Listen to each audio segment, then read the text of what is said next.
आज के इस वीडियो में हम लोग कक्षा 12 का भौतिक विज्ञान का सेट तीसरा हल करेंगे। इससे पहले आपको सेट 2 और सेट 1 कराया जा चुका है। जिसको भी देखने की इच्छा है आप प्लेलिस्ट में पड़ा हुआ वीडियो आप वहां से देख सकते हैं। आज का टॉपिक है जो वो हम लोग खंड य का प्रश्न उत्तर संख्या 6 देखेंगे। ठीक है, प्रश्न क्या है? प्रश्न उत्तर संख्या 6 का प्रश्न छठवां क्या दे रखा है, देखिए यहाँ से। प्रश्न 6 कह रहा है आवेशित संधारित्र की स्थितिज ऊर्जा का व्यंजक प्राप्त कीजिए। प्रदर्शित कीजिए कि आवेशित संधारित्र की प्लेटों के मध्य विद्युत क्षेत्र में ऊर्जा घनत्व 1/2 एप्सिलॉन नॉट ई स्क्वायर होता है। चलिए इसको देखते हैं।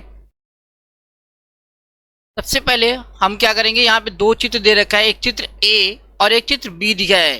उसको देखिए ध्यान से।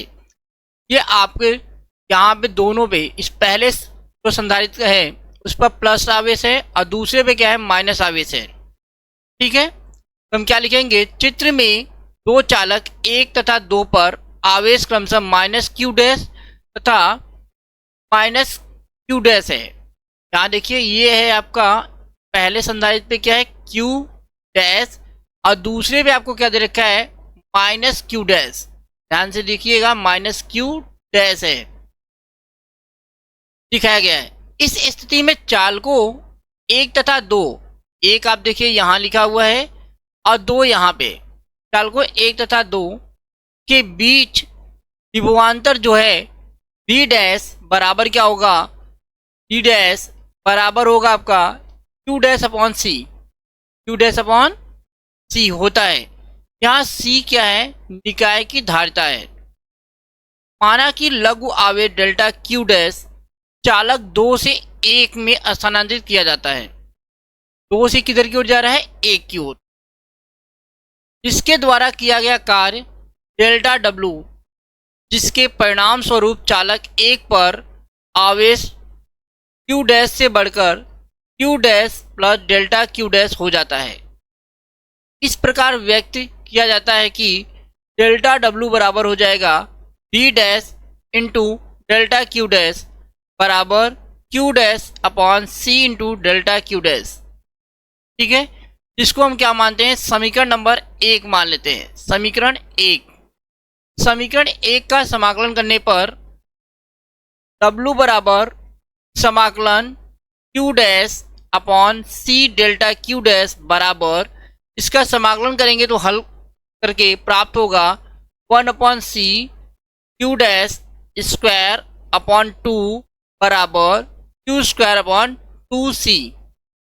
ठीक है, इस परिणाम को इस प्रकार से लिखा जा सकता है, मतलब इसको जो हल किए हैं उसको हम इस प्रकार से लिख सकते हैं, W बराबर क्यू स्क्वायर अपॉन 2c बराबर 1/2 सी भी स्क्वायर बराबर 1/2 q into v, q into v. ठीक है, क्योंकि Q बराबर होता है C अपॉन V, तो यहां से हम लोग लिखेंगे तो क्या हो जाएगा, 1/2 Q इंटू V के बराबर। ये हमारा क्या हो गया, समीकरण नंबर 2 हो गया। ठीक है, क्योंकि स्थिर वैद्युत बल संरक्षित है, यह कार्य निकाय में स्थित ऊर्जा के रूप में संचित हो जाता है। इसी समांतर पट्टिका या कह सकते हैं प्रत्येक का क्षेत्रफल A संधारित्र जिसकी पट्टिका के बीच पृथक्करण क्या है, D है। संधारित्र में संचित ऊर्जा 1/2 क्यू स्क्वायर अपॉन सी बराबर, हम लिख सकते हैं इसी को A सिग्मा का whole square upon 2 into D upon epsilon naught into A के। इसे हम समीकरण नंबर 3 मानते हैं। आगे, पृष्ठीय आवेश घनत्व सिग्मा पट्टिकाओं के बीच विद्युत क्षेत्र ई से संबंधित है। तो पट्टिकाओं के बीच विद्युत क्षेत्र ई से संबंधित है, तो हम इसे लिख सकते हैं ई बराबर सिग्मा अपॉन एप्सिलॉन नॉट। अब हम क्या करेंगे, इसे समीकरण नंबर 4 मान लेते हैं। ये समीकरण नंबर 3 था, ये समीकरण नंबर 4। तो समीकरण 3 व 4 से प्राप्त होता है, क्या प्राप्त होता है, संधारित्र में संचित ऊर्जा 1/2 epsilon not E square into A into D, जहाँ ए डी क्या है, दोनों पट्टिकाओं के बीच के क्षेत्र का आयतन है। यदि ऊर्जा घनत्व को अधिक स्थान के प्रति एकांक आयतन में संचित ऊर्जा के रूप में हो तो समीकरण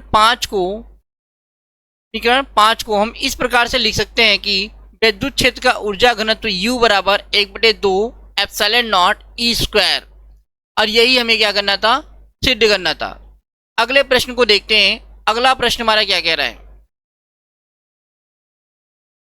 अगला प्रश्न में आपको दे रखा है, यदि 6 माइक्रोफैराड धारिता वाले संधारित्र के सिरों का विभवांतर 2 ओम या 2 वोल्ट है तो बैटरी के सिरों के बीच विभवांतर प्राप्त कीजिए। ठीक है, चलिए इसको हल करते हैं। इसको हल कर लेते हैं हम लोग, देखते हैं क्या देता है आपका। तो सबसे पहले तो ये हमें पता होना चाहिए कि श्रेणी क्रम में आवेश समान होते हैं। तो हम लोग यहां से क्या करेंगे, इसको हल करेंगे और लिखेंगे क्या, श्रेणी क्रम में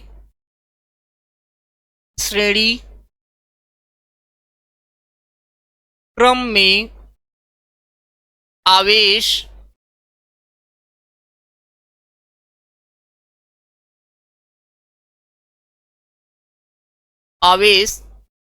Q समान होते हैं।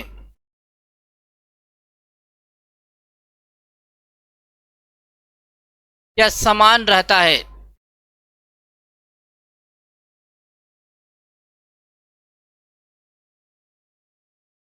ठीक है, 6 माइक्रोफैरड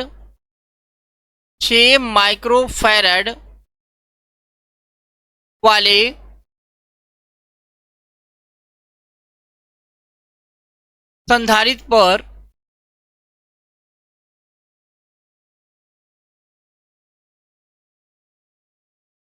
संधारित्र पर विभव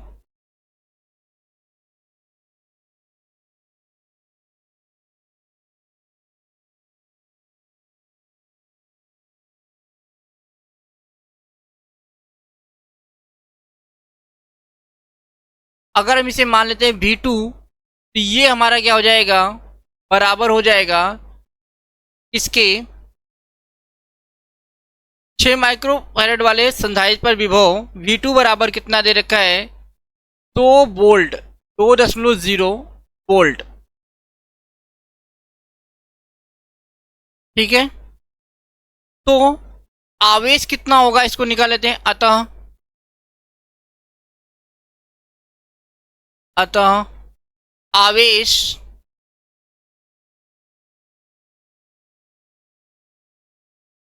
ध्यान दीजिएगा, यहाँ पे दे रखा है 6 माइक्रोफैराड वाले धारिता का विभवांतर यहाँ पे 2 वोल्ट दे रखा है। तो इस पर आवेश कितना होगा इसको निकालते हैं। अतः आवेश Q2 बराबर इसके होता है संधारित्र की धारिता C2 इंटू V2। तो C2 कितना दे रखा है, 6, और V2 कितना दे रखा है, 2। तो 6 दूनी कितना हो जाएगा, 12 माइक्रोकुलाम। ठीक है, आगे देखिए। अतः अब 4 माइक्रोकुलाम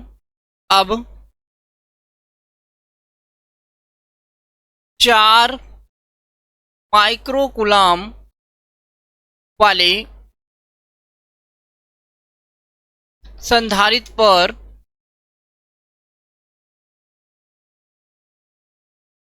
संधारित्र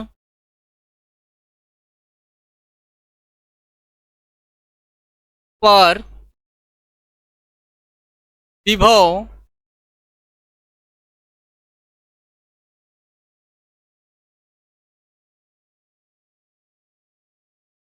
V1 बराबर Q/E1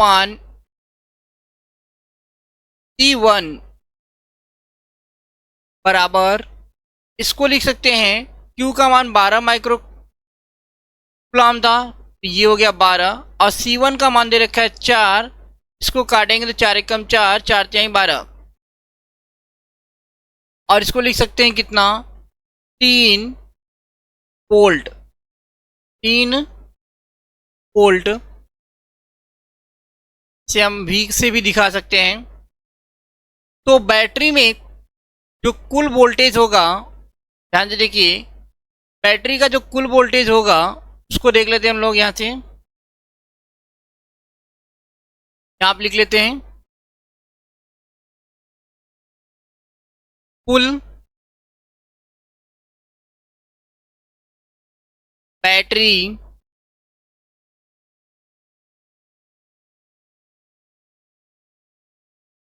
वोल्टेज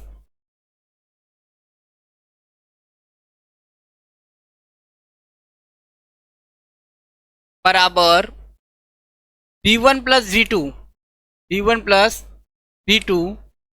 तो V1 हमारा कितना है? तो V1 हमारे दे रखा है 3 और V2 हमें कितना दे रखा है 2, मतलब कुल आएगा जोड़ने पे से 5 वोल्ट, 5 वोल्ट। यहाँ पे आपका प्रश्न उत्तर संख्या 6 का अथवा हल होता है। ये आपका आंसर हुआ। अगला प्रश्न देखते हैं। अगला प्रश्न में क्या कह रखा है? सातवां प्रश्न कह रहा है तरंगाग्र की परिभाषा दीजिए। हाइगेंस की द्वितीयक तरंगिका सिद्धांत से तरंगों के अपवर्तन की व्याख्या कीजिए। ठीक है, चलिए इसको देख लेते हैं। प्रश्न उत्तर संख्या 7, खंडीय का प्रश्न उत्तर संख्या 7, इसको देखते हैं। यहाँ पे एक चित्र दर्शाया गया आपको, उसको समझते हैं पहले। माना P डैश, यहाँ देखेंगे ध्यान से, ये है आपका P, यहाँ पे आपका क्या लिखा है P, और यहाँ पे आपका क्या है P डैश है। ठीक है, माध्यम 1 तथा माध्यम 2 को पृथक करने वाले पृष्ठ को निरूपित करते हैं। माध्यम 1 का है हमारा इस रेखा के ऊपर, ये जो हमारा रेखा है, इस रेखा के ऊपर आपका माध्यम 1 है, और इस रेखा के नीचे हमारा क्या है माध्यम 2 है। इस रेखा के नीचे हमारा क्या है माध्यम 2 है। ठीक है, इस लाइन जो है, ये लाइन, इस लाइन के ऊपर माध्यम 1 और यहाँ पे क्या है माध्यम 2। चलिए आगे देखते हैं। जैसा चित्र में दर्शाया गया है, माना कि V1 तथा V2 क्रमशः माध्यम 1 तथा माध्यम 2 में प्रकाश की चाल है। V1 क्या है पहले माध्यम में प्रकाश की चाल, V2 क्या है दूसरे माध्यम में प्रकाश की चाल को निरूपित करते हैं। माना कि एक समतल तरंगाग्र AB, समतल तरंगाग्र AB, यहाँ देखिए ये बिंदु रहा A और ये रहा आपका B। तो समतल तरंगाग्र क्या है, ये आपका क्या है AB है। यहां से ध्यान से देखिए, ये रहा आपका समतल तरंगाग्र AB। A डैश A दिशा में संचरित होता हुआ चित्र में दर्शाए गए हैं। अंतरा पृष्ठ पर कोण I बनाते हुए आपतित होता है। अंतरा पृष्ठ पे कोण I बनाते हुए आपतित होता है। तो ये रहा आपका कोण I, जिससे ये तरंगाग्र AB A डैश A दिशा में अंतरा कोण का I बनाते हुए, अंतरा कोण पर, अंतरा पृष्ठ पर कोण I बनाते हुए आपतित होता है। माना BC दूरी चलने के लिए तरंगाग्र द्वारा लिया गया समय टाउ है। समय को हमने क्या माना है टाउ, कितनी दूरी चलने के लिए, तो BC दूरी चलने के लिए। अतः BC बराबर क्या हो जाएगा V1 टाउ, मतलब टाउ समय में चली गई जो कुल दूरी होगी BC, वह किसके बराबर होगा V1 टाउ के। ठीक है, आगे देखिए। अपवर्तित तरंगाग्र की आकृति ज्ञात करने के लिए बिंदु A से V2 टाउ तथा त्रिज्या का एक गोला दूसरे माध्यम में खींचते हैं। मान लीजिए CE बिंदु C से गोले पर खींचे गए स्पर्शी तल को निरूपित करता है। तब AE V2 टाउ तथा CE अपवर्तित तरंगाग्र को निरूपित करेगा। अब त्रिभुज ABC तथा AEC से साइन I बराबर क्या होगा BC अनुपाते AC बराबर किसके होगा, क्योंकि BC का मान अभी हमने निकाला है V1 टाउ के बराबर, तो V1 टाउ अपॉन AC, समीकरण नंबर 1।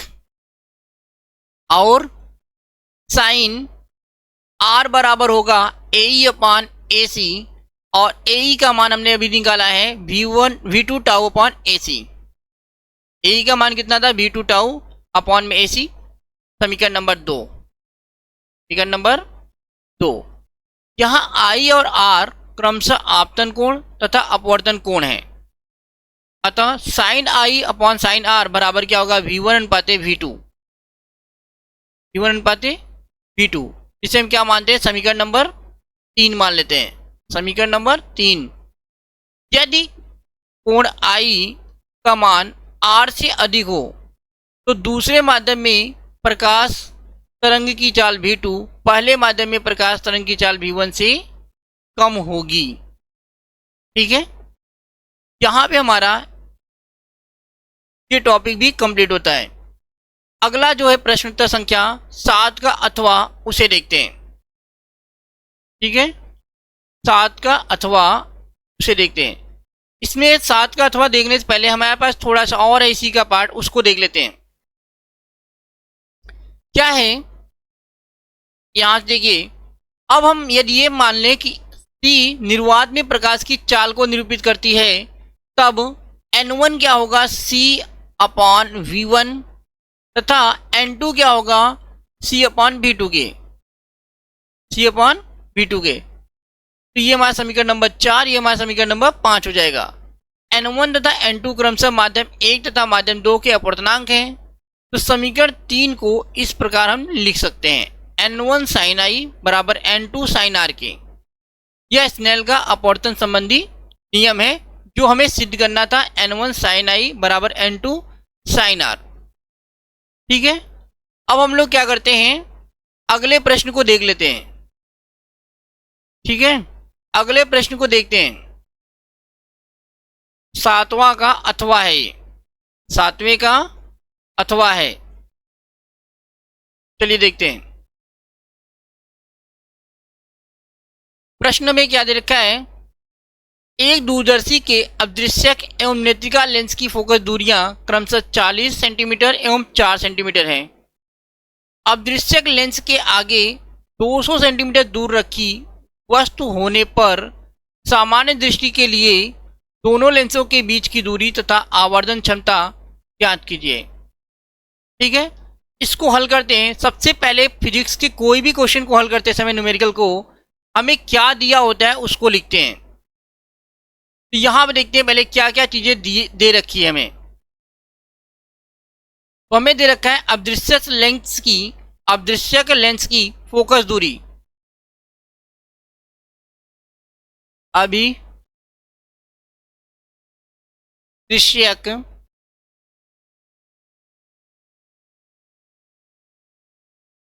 लेंस की फोकस दूरी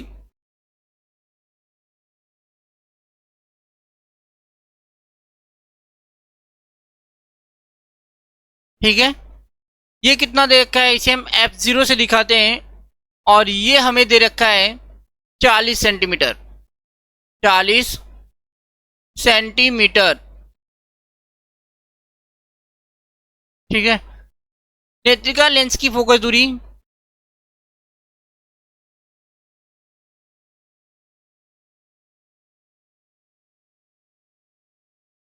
नेत्रिका लेंस की फोकस दूरी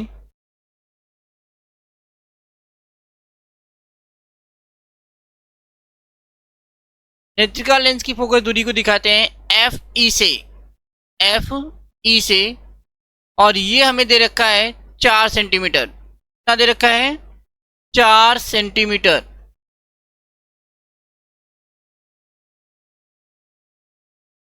वस्तु की दूरी हमें कितना दे रखा है, इसको लिख लेते हैं। वस्तु की दूरी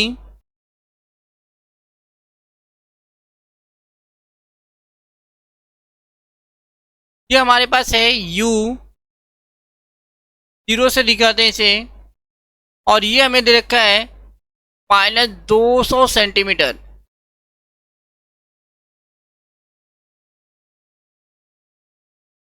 ठीक है, अब हम लोग क्या करेंगे, लेंस का सूत्र लेंस का सूत्र होता है 1/f बराबर 1/v माइनस 1/u। यहां से लिखेंगे लेंस के सूत्र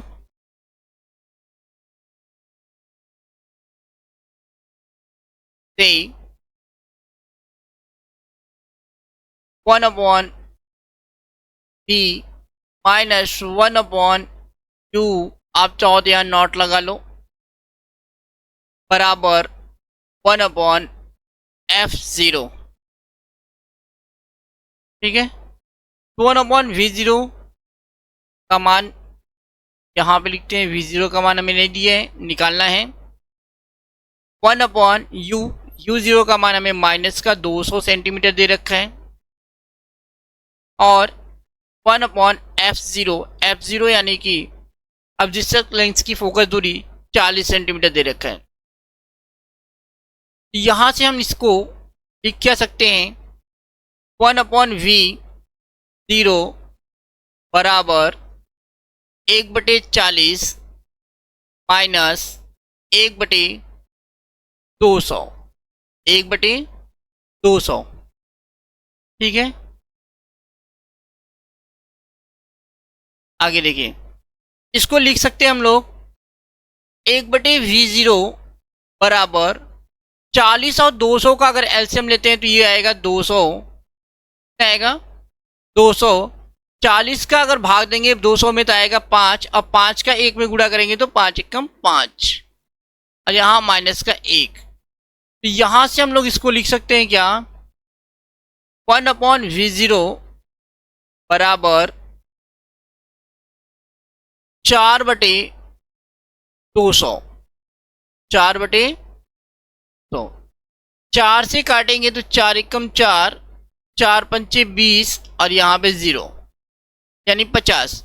तो v0 का जो मान आएगा वह आएगा 50 सेंटीमीटर, 50 सेंटीमीटर। ठीक है, ये हमारा क्या आ गया, v0 का मान निकल के आया। आगे देखिए, दोनों लेंसों की जो बीच की दूरी होती है, दोनों लेंसों के बीच की जो दूरी होती है वह होता है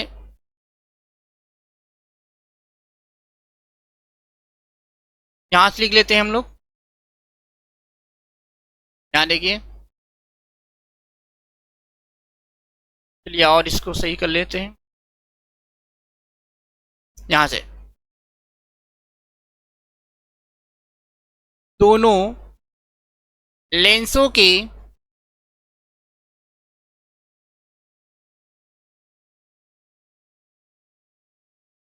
बीच की दूरी, बीच की दूरी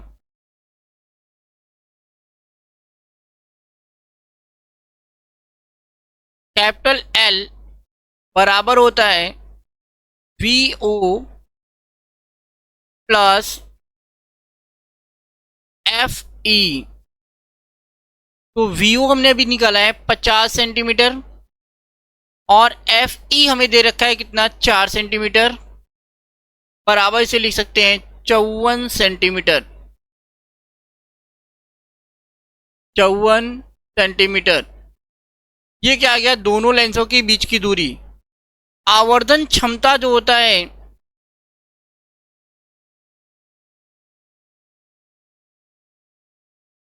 आवर्धन क्षमता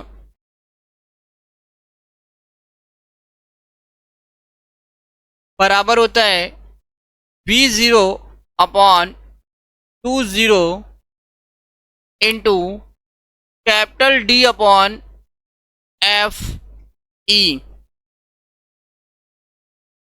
V0 का मान हमें दे रखा है 50, U0 का मान हमें दे रखा है 200,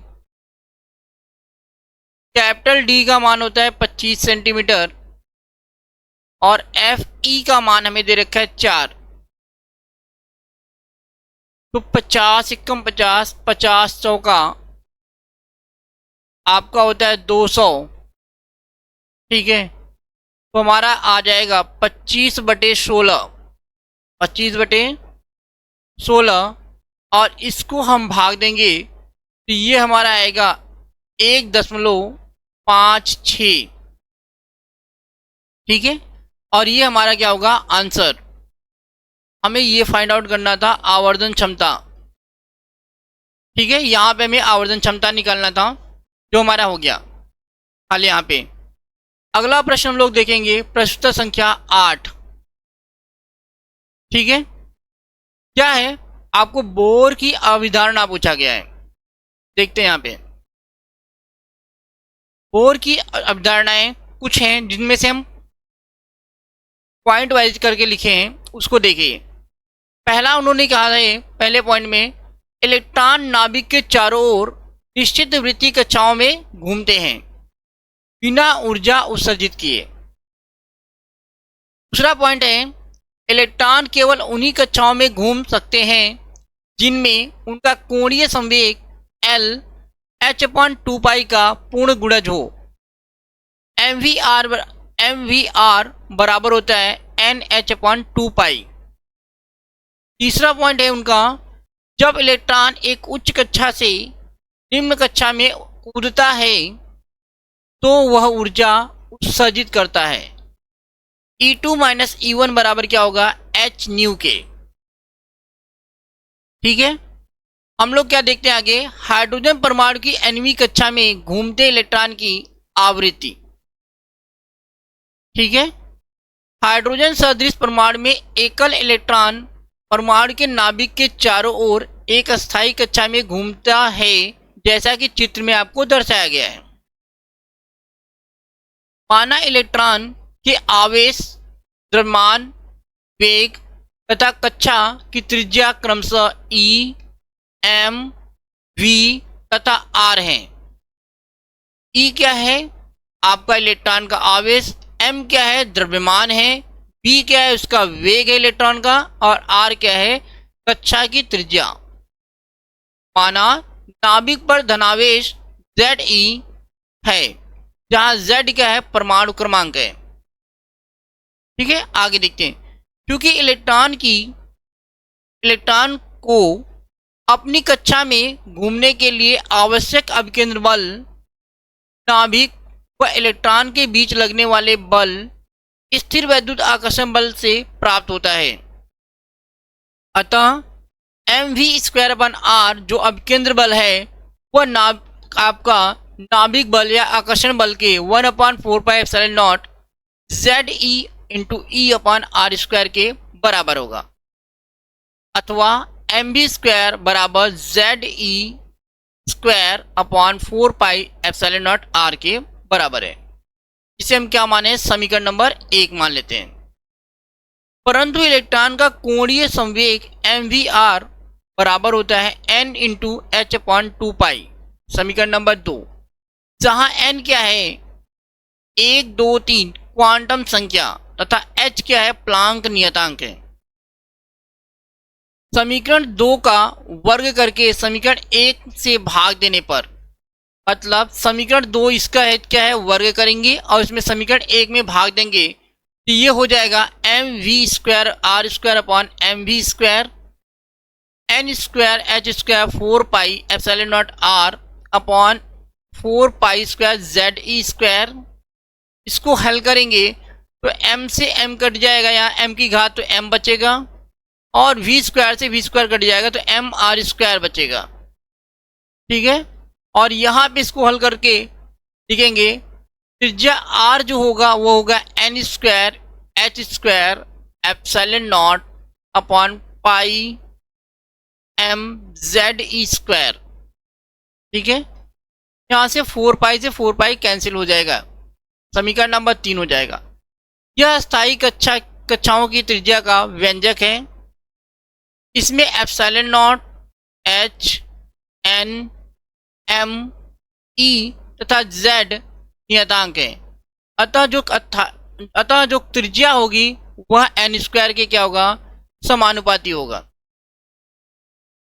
अतः स्थायी कक्षाओं की त्रिज्या उनकी कक्ष संख्या अथवा मुख्य क्वांटम संख्या के वर्ग के अनुक्रमानुपाती होती है। ठीक है, अगले प्रश्न को हम लोग यहाँ से फिर से देखते हैं।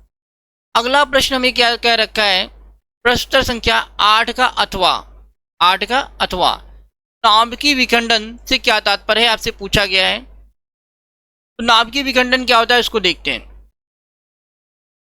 जब एक भारी नाभिक जैसे यूरेनियम पर मंद गति वाले न्यूट्रॉनों की बमबारी की जाती है तो वह लगभग 2 बराबर द्रव्यमान के हल्के नाभिकों में टूट जाता है। इस प्रक्रिया को नाभिकीय विखंडन कहते हैं। इस प्रक्रिया में भारी मात्रा में ऊर्जा मुक्त होती है और साथ ही नए न्यूट्रॉन भी निकलते हैं। ठीक है, इसमें एक क्वेश्चन और भी दे रखा है, देख लीजिए, उसके बाद इसको हल करते हैं। आपसे पूछा गया था नाभिकीय विखंडन से क्या तात्पर्य है, जिसका हमने अभी बताया नाभिकीय विखंडन क्या होता है। अब कह रहा है यूरेनियम 235 के एक नाभिक के विखंडन में 200 मेगा इलेक्ट्रॉन वोल्ट ऊर्जा प्राप्त होता है। एक रिएक्टर से 4 मेगावाट शक्ति प्राप्त हो रही है। रिएक्टर में प्रति सेकंड कितने नाभिक विखंडित हो रहे हैं, मतलब कितने नाभिक विखंडित हो रहे हैं प्रति सेकंड, ये हमें ज्ञात करना है। ठीक है, इसको देखते हैं हम लोग इसके हल को। सबसे पहले क्या दिया इसको लिखते हैं। रिएक्टर की शक्ति दे रखा है, रिएक्टर की शक्ति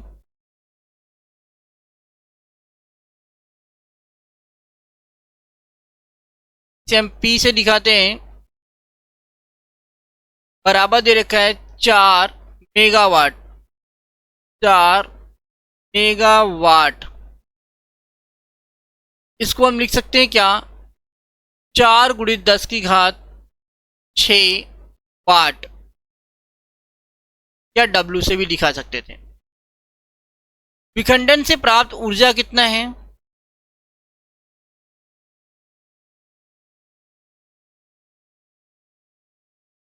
खंडन से प्राप्त ऊर्जा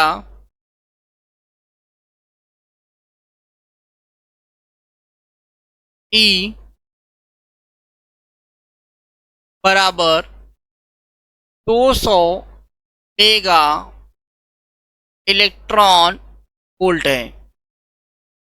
इसे हम लिख सकते हैं कितना, 200 गुणित 1.6 गुणित 10 की घात -19 गुणित 10 की घात 6 जूल। ठीक है, और इसको हल करेंगे तो कितना आएगा, 16 दूना 32 होता है, यहाँ लिख सकते हैं 3.2 गुणित 10 की घात, देखिए -19 में से 6 को घटा देंगे, यानी -19 + 6 को जोड़ेंगे तो ये आपका आएगा -13, और यहाँ दो क्या है, 0 है, तो इसको भी घटाएंगे तो आएगा कितना, -11 आएगा जूल। ठीक है, आगे देखिए, तो हमारा क्या होता है, P यानी जो शक्ति है वह बराबर होता है N इंटू ऊर्जा विखंडन से प्राप्त ऊर्जा E के। ऊर्जा विखंडन से प्राप्त ऊर्जा E के बराबर होता है।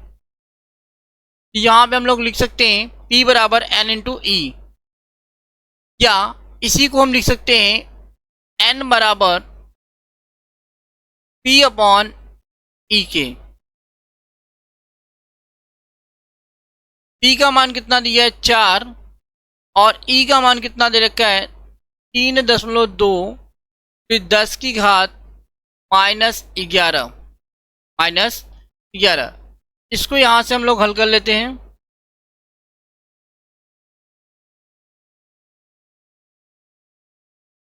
इसको लिख सकते हैं कितना, देखिए 4 से अगर इसे काटे तो 4 एकम 4 और 4 अट्ठे 32 होता है, ये 0.8 हो जाएगा, 0.8 8, ठीक है ना।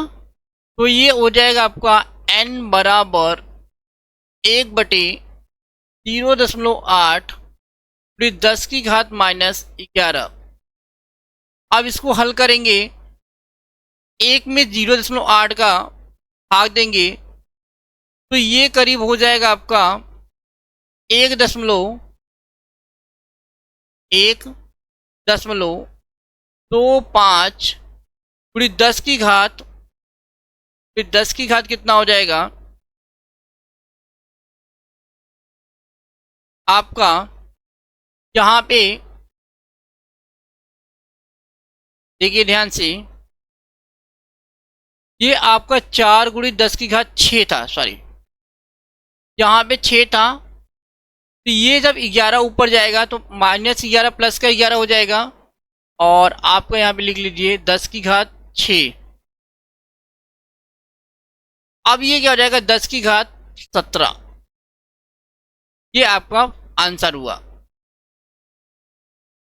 ठीक है। अगले प्रश्न को हम लोग यहाँ फिर से देख लेते हैं। अगला प्रश्न क्या कहता है, यदि आपको हमारे वीडियो अच्छे लगते हैं तो आप इसे लाइक कीजिए हमारे चैनल को, और इसको सब्सक्राइब कीजिए अगर आप सब्सक्राइब नहीं किए तो, और अपने दोस्तों के साथ में इसको शेयर कीजिए, ठीक है। हमारे साथ जुड़ के 2026 यूपी बोर्ड का अगर आप तैयारी करना चाहते हैं तो हमारे चैनल को सब्सक्राइब करके रखिए, पूरे सेट आपको यहाँ पे कराए जाएंगे।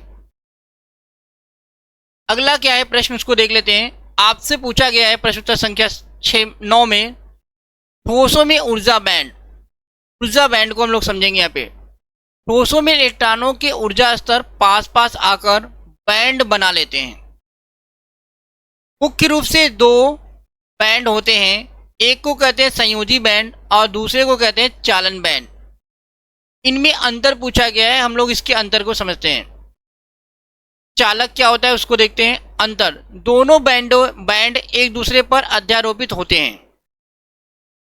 चालक में क्या होता है, दोनों बैंड कौन से, संयोजी बैंड और चालन बैंड। ध्यान से देखिए, संयोजी बैंड और चालन बैंड चालक पर क्या होते हैं, चालन में या चालक में दोनों बैंड एक दूसरे के ऊपर अध्यारोपित होते हैं। ताप बढ़ने पर प्रतिरोध बढ़ता है और चालकता घटती है। ताप का प्रभाव हो गया। कुचालक, वर्जित ऊर्जा अंतराल बहुत अधिक होता है। कुचालकों में क्या होता है, ऊर्जा अंतराल क्या होता है, बहुत अधिक हो जाता है। किसके बीच में, संयोजी बैंड और चालन बैंड के बीच का जो ऊर्जा अंतराल होता है वो लगभग 3 इलेक्ट्रॉन वोल्ट से भी अधिक हो जाता है। ताप का प्रभाव नगण्य होता है। अर्धचालक, अंतराल कम होता है, लगभग 1 इलेक्ट्रॉन वोल्ट का अंतराल होता है संयोजी बैंड और चालन बैंड के बीच में। ताप बढ़ने पर चालकता बढ़ती है क्योंकि अधिक इलेक्ट्रॉन चालन बैंड में चले जाते हैं, ठीक है। आज के इस सेट में यहीं तक। आपका ये प्रश्न, आपका पूरा 2025 का सेट 3 हल होता है यहाँ पे। अगला सेट हम लोग अगले वीडियो में देखेंगे, ठीक है। धन्यवाद।